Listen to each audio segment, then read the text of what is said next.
Happy New Year, my friends. My name is Ian Duncan, or Li Xing Hui, abbot and founder of the Northern Dipper Temple. I am making a small video here, a short video to explain the energetic influences and my expectations for the pattern of the year 2022, the water tiger, or the yang water, yang wood year, Run Yin. One of the first things to understand is the differences between the Lunar New Year, the lunar calendar, and the energetic calendar, which is a solar lunar calendar that maps various energetic influences and does not follow the same exact cycle as the lunar cycles. So just like the lunar cycles are shifting in relationship to the Gregorian calendar, the Western calendar, so too the lunar calendar does not sync up precisely with the cycles that we are paying attention to in the energetic calendar. There are, however, 12 months in the solar lunar calendar, and it is not irrelevant. It's just that the new moons do not necessarily line up with the energies we are paying attention to. So today is February 1st, 2022, and it is the first day of the Lunar New Year. Today is the new moon. So the first day of the Tiger year is actually February 4th, and at 4:50 a.m. The energetic shift happens. So when we talk about the Tiger year, we're referring to the earthly branch. Earthly branch is a tiger. There are 12 earthly branches that follow the monthly seasonal cycles. And so, for example, we're using it to tell us about the pattern of the year. In this case, there are nested patterns of larger and smaller cycles. So there's a cycle of year patterns, and within that there's the cycle of months, and within that the cycle of days, and within that the cycle of hours. Minutes too, but it's not very often relevant to what we want to understand. So, so the tiger is an earthly branch. It's associated with this particular, as it happens, time of year, February 4th or 5th to March 4th or 5th. Again, its relationship to the Gregorian calendar shifts.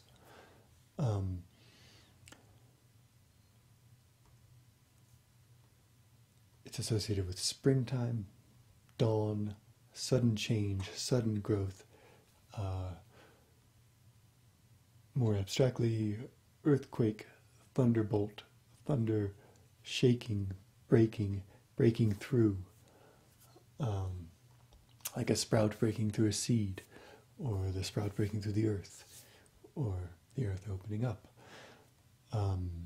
So sudden change, positive, optimistic, auspicious, forward-looking change.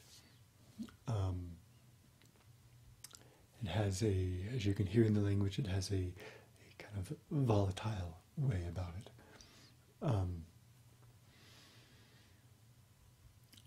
So this is the earthly part of the energy pattern. That the patterns are paired, and the heavenly part is Run water, yang water. Run water is one of the stronger energies. It's inner power. It's constant pushing forward force. It is overwhelming power, coursing, crashing water.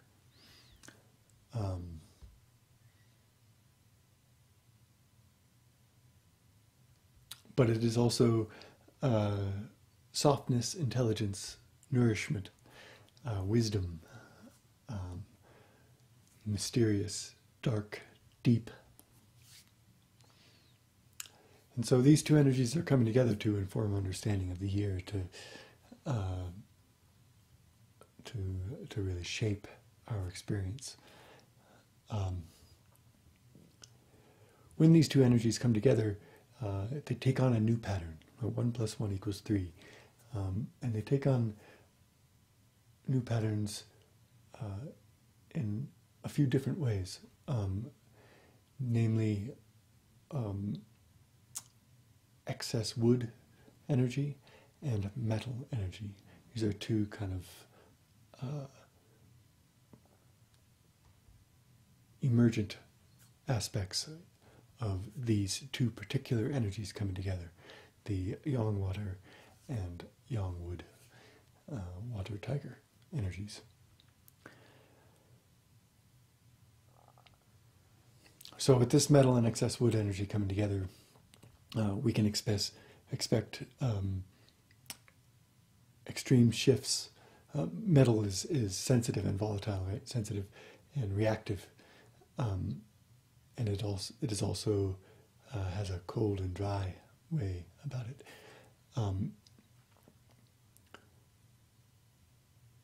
And wood, and excess wood, has a wind way about it, and so we can expect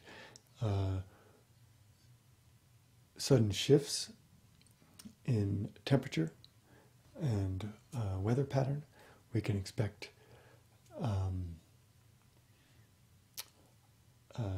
my understanding is cold and dry in the coming months, and then sudden shifts, perhaps wet, but in any case very hot in the summer.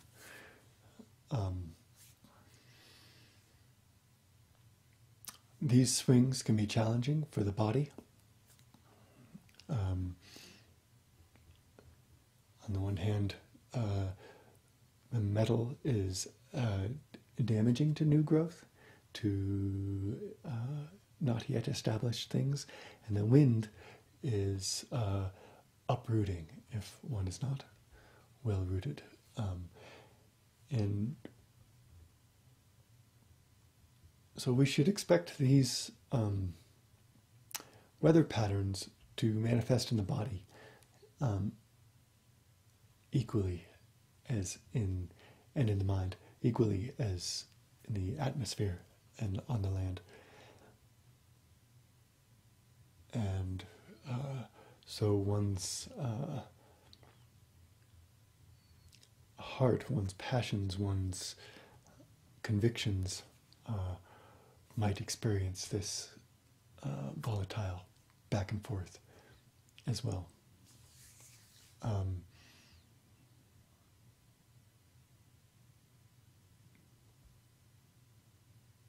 In my experience, when one thinks about the energetic pattern of the year, one often wants to know what one can do to prepare or to navigate or to counteract the imbalances of the year. And in my experience, the therapeutic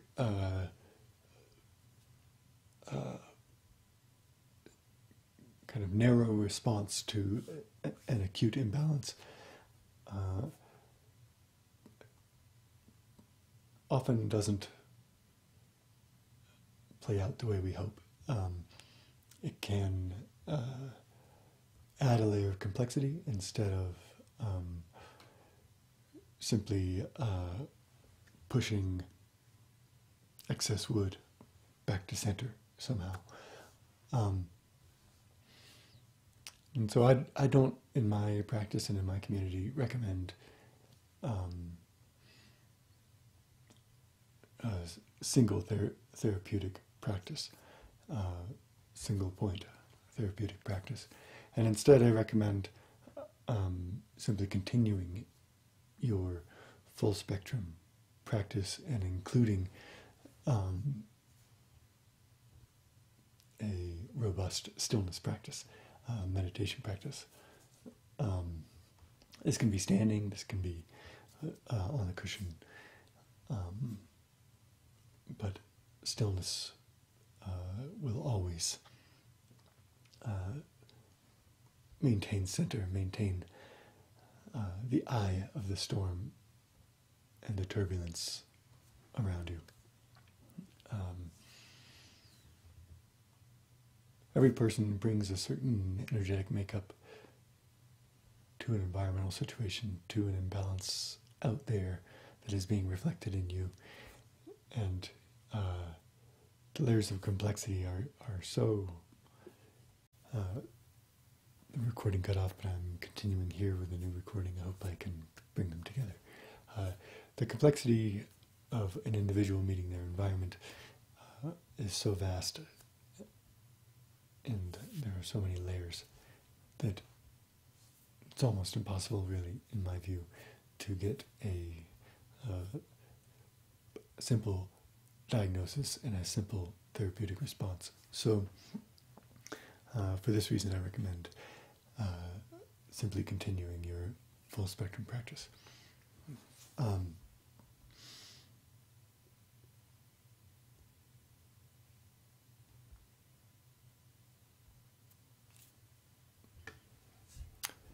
Another aspect of this year is that the flying star number is the number 5, which is yellow Earth. And generally this is inauspicious, negative, stagnant, kind of death energy. But in this particular case, in my view, that energy is being strongly offset by the emergent properties of the Runyin energetic combination of excess wood and metal. So the metal will be draining the earth energy. Earth gives birth to metal. Presence of metal energy drains the earth energy. And also the excess wood energy, the wood controls the earth like the roots of a tree control the soil. And in this respect, I don't expect to be experiencing the inauspicious, stagnant aspect of the flying star energy for the year.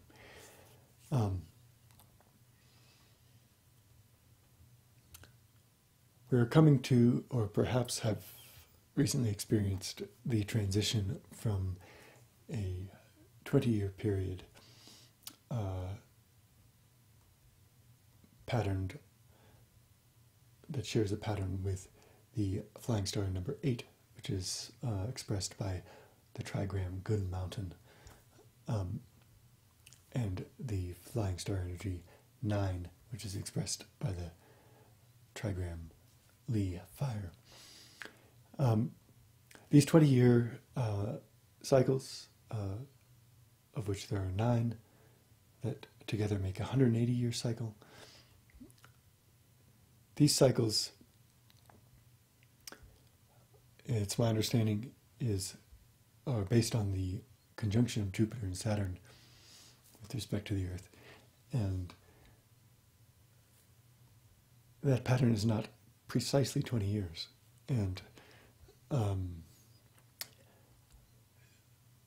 some say that we should be paying attention to the Jupiter-Saturn conjunction rather than the exact 20-year pattern.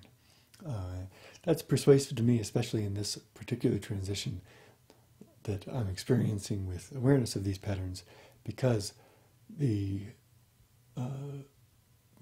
recent conjunction of Jupiter and Saturn in 2020 corresponds with the initiation of the pandemic. And this, to me, has more of the spreading fire,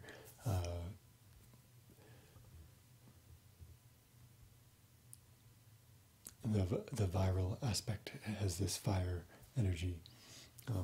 And in addition, the fire, if you picture the sun up there in the sky ruling over our Earth, it also has an authoritarian aspect. And we saw that pattern in Trump's presidency here in the US. And I think we see it in Biden's presidency as well. Of course, manifests with different character, but still that controlling energy is there through mandates and kind of top-down shaping energy.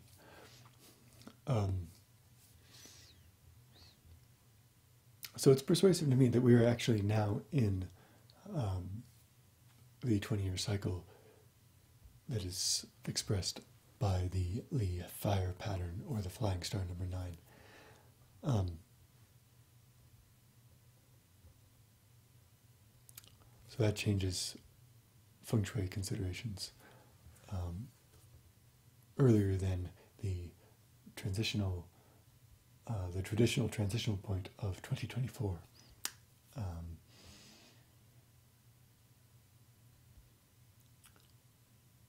So I think there's too much going into feng shui details would be too much for this video, but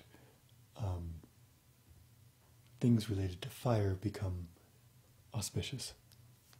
The color red, candles, fireplaces, the southern direction, the southern area of whatever, however you draw the boundary of your home, community, homeland, region, state, nation, however that boundary is most clearly defined, the southern aspect is now receiving the weight of the energetic pattern. I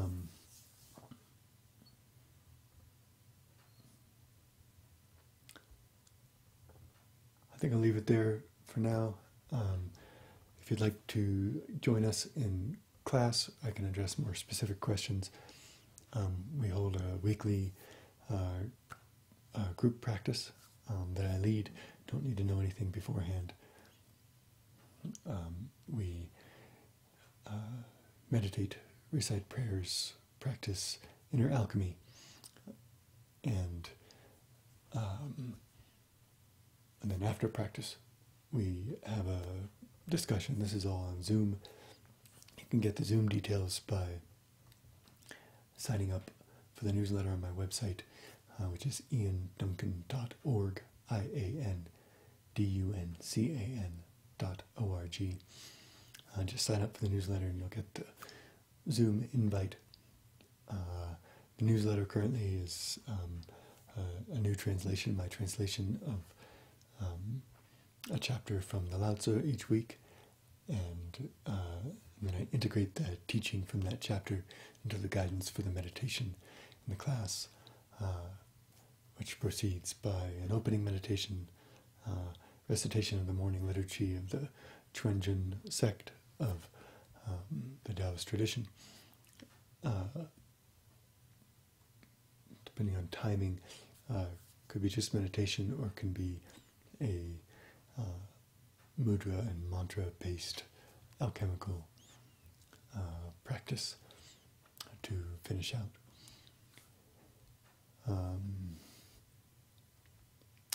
So that's it. Thanks for tuning in, and hope to see you in class.